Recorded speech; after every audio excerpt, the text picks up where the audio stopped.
സംസ്ഥാനത്തെ കൈത്തറി സഹകരണ സംഘങ്ങൾ കടുത്ത പ്രതിസന്ധിയിലൂടെ കടന്നുപോകുമ്പോഴും കാസർഗോഡ് മാണിയാട്ടെ കൈത്തറി സൊസൈറ്റിയിൽ അതിജീവന പോരാട്ടമാണ്. മാസങ്ങളായി കൂലി മുടങ്ങിക്കിടക്കുകയാണെങ്കിലും ഉപജീവന മാർഗം നിലച്ചു പോകാതിരിക്കാനായി തൊഴിലിൽ സജീവമാണ് ഇവിടുത്തെ വനിതാ തൊഴിലാളികൾ.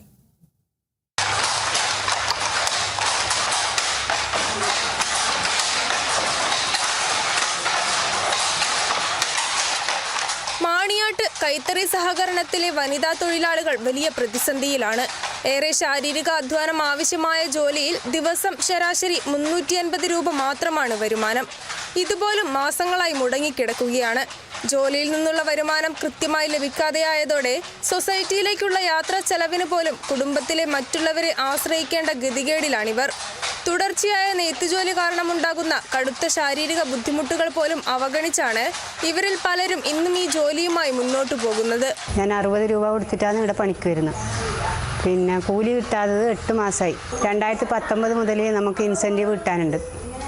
ഒരുപാട് ബുദ്ധിമുട്ട് ഇല്ല ജോലിയാണ് നമ്മൾ ചെയ്യുന്നത്. കൈയും കാലും കണ്ണും ഒരുപോലെ പ്രവർത്തിക്കുന്നുണ്ട്. ഒരുപാട് കഷ്ടപ്പെട്ടിട്ട് എടുക്കുന്ന ഒരു പണിയാണിത്.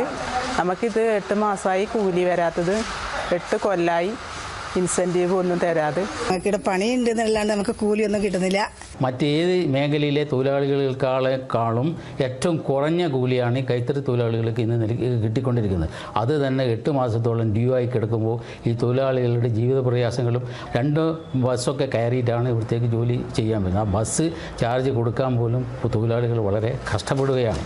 സംസ്ഥാന സർക്കാരിന്റെ സൗജന്യ സ്കൂൾ യൂണിഫോം പദ്ധതി പ്രകാരം തുണി നെയ്ത് നൽകിയ വകയിൽ കൈത്തറി സഹകരണ സംഘങ്ങൾക്കും തൊഴിലാളികൾക്കും ലഭിക്കാനുള്ള കോടിക്കണക്കിന് രൂപയുടെ കൂലി കുടിശ്ശികയാണ്.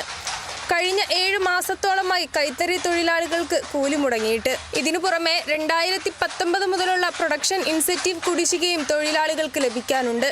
വരുമാനം പൂർണ്ണമായും നിലച്ചതോടെ കാസർഗോഡ് ജില്ലയിലെ 6ഓളം നെയ്ത്തു സംഘങ്ങളുടെ പ്രവർത്തനവും തീർത്തും പ്രതിസന്ധിയിലാണ്. Kerala vision news, Kasaragod.